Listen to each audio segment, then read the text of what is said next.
Je vais lire mon témoignage parce que c'est plus facile pour moi, pour ne pas oublier certaines choses. Donc, je suis Annie Menonville, j'ai 53 ans. En toute humilité, je vais vous témoigner de mon expérience. Par contre, je vais y mettre toute la vie parce que je sais de où je reviens et je suis fière de ma stabilité. J'ai envie de dire ex-patiente. Je suis père aidante actuellement. Je fus très malade de bipolarité schizoaffective pendant 12 ans. Un enfer véritable. Hallucinations auditives et visuelles, 12 hospitalisations psychiatriques ultra traumatisantes. Je n'ai pas connu les contentions, mais j'ai connu la chambre d'isolement, avec 3 colosses pour me tenir et me faire une piqûre dans le cul, juste parce que j'étais prête enfin à parler de mes secrets de vie. Il aurait simplement fallu prendre le temps de m'écouter. Juste se poser, prendre le temps de. J'ai connu ce jour-là aussi la douche froide. Est-ce admissible?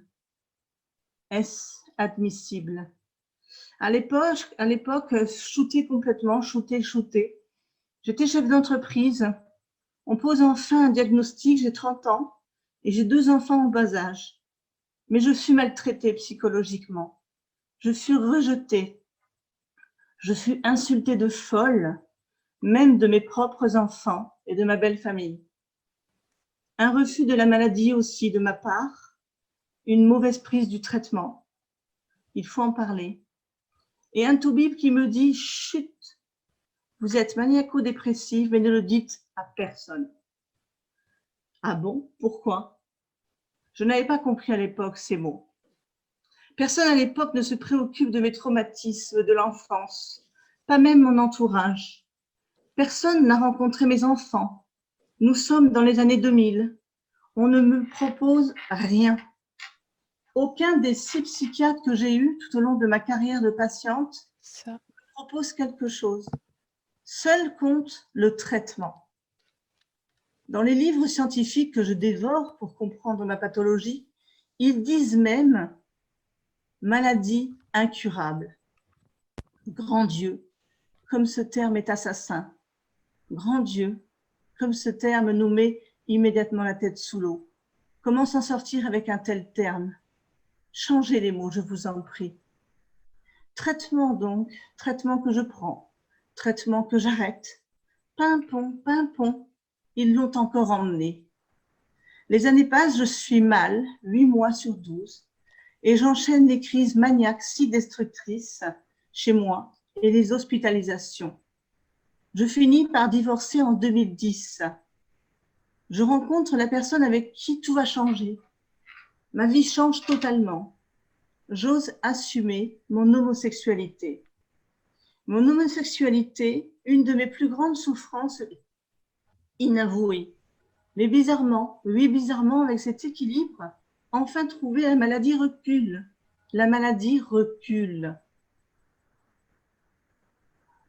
Mon épouse, qui n'a jamais considéré comme une malade, et moi-même allons expérimenter alors des choses à la maison, et même une sorte de HAD, hospitalisation à domicile. C'est de cette expérimentation de 10 ans à la maison, ou plus du tout d'hospitalisation en HP, que je me stabilise petit à petit. Alors, avec ma psy de l'époque, on propose à l'ARS Grand Est de m'expérimenter dans une nouvelle approche en psychiatrie libérale. En effet, les psychiatres libéraux n'ont pas d'équipe. Ils sont seuls au monde derrière leur bureau à tout gérer. Alors, avec mon épouse et ma psychiatre, on fonde une association et on développe la psychoéducation, d'une part, et l'ambulatoire, avec pour objectif une réduction massive de l'hospitalisation si traumatisante et coûteuse. C'est ainsi que, formée par ma psychiatre et elle aussi par moi-même, en termes de savoir expérientiel, je suis expérimentée pendant 30 mois. Comment nous y sommes pris? Pour commencer, je vais boire un peu, excusez-moi, j'ai un cancer et j'ai du mal à parler.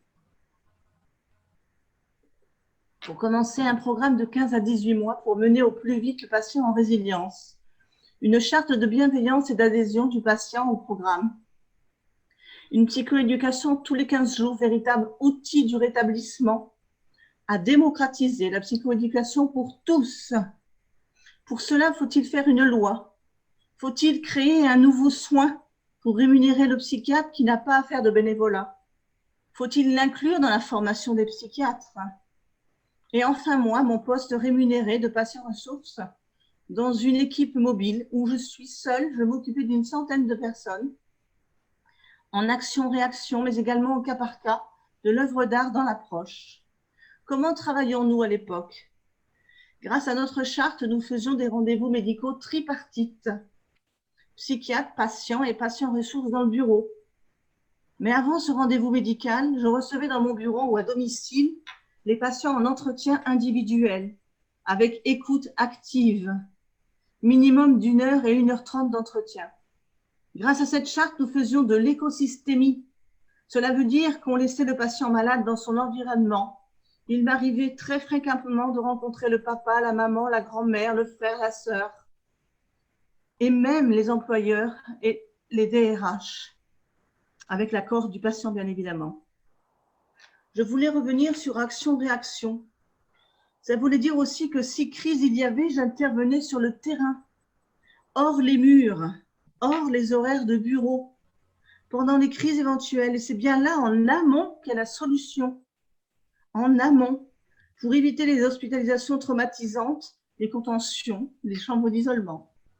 D'intervenir aussi quand une hospitalisation était obligatoire et que selon le cas, nous n'avions pas réussi à calmer le jeu. À l'hôpital, j'avais mes entrées, le psychiatre hospitalier acceptait de me recevoir avec le patient qui devait être hospitalisé, car pas d'autre solution possible aussi. Quels furent nos résultats? Grâce à cette approche innovante, voici quelques chiffres.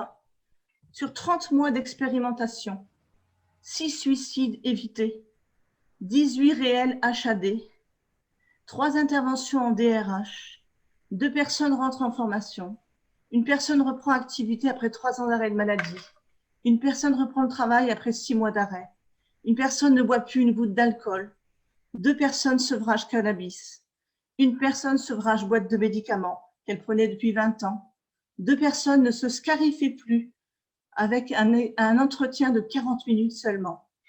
Une personne m'avoue avoir subi un inceste en 1 heure de temps, contre 7 ans de psychiatrie en suivi thérapeutique.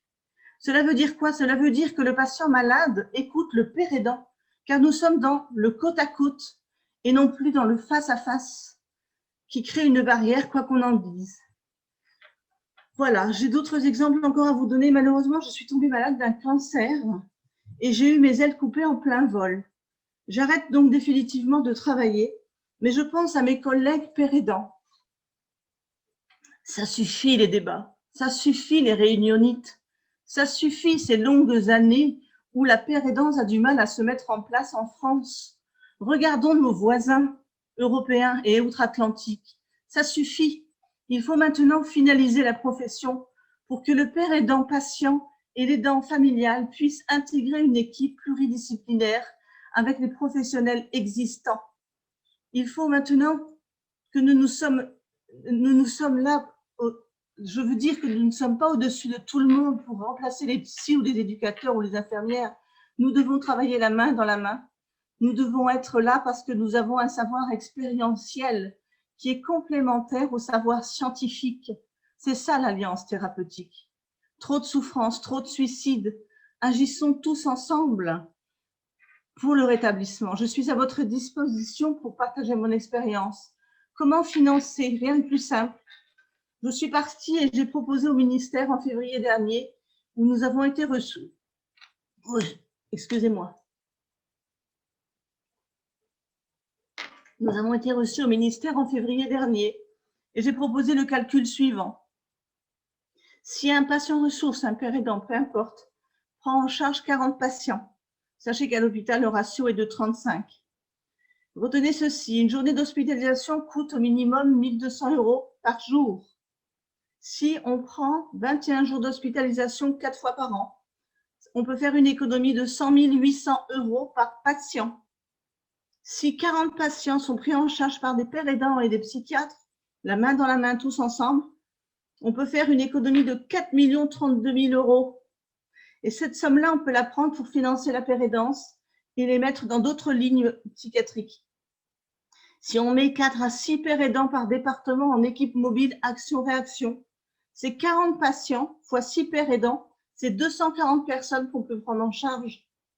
Et comme c'est duplicable, on a 101 départements. Bingo! On peut sauver le système de santé, de psychiatrie. Non seulement on réhumanise le soin, mais en plus on va plus vite dans les diagnostics et on arrive plus vite à la résilience. Non seulement on fait de la psychoéducation pour tous et on développe l'ambulatoire. Non seulement on fait des économies, mais on peut aussi sauver notre système de santé mentale qui nous coûte une fortune. Voilà mon expérience que je souhaitais partager avec vous. J'ai trop à dire et à détailler pour dupliquer notre savoir-faire le plus rapidement possible. Comme je l'ai déjà dit, trop de souffrance, trop de suicides. Stop et merci infiniment de votre attention. Un grand merci à toi, Annie. Je vais donner la parole au docteur Antoine Balège.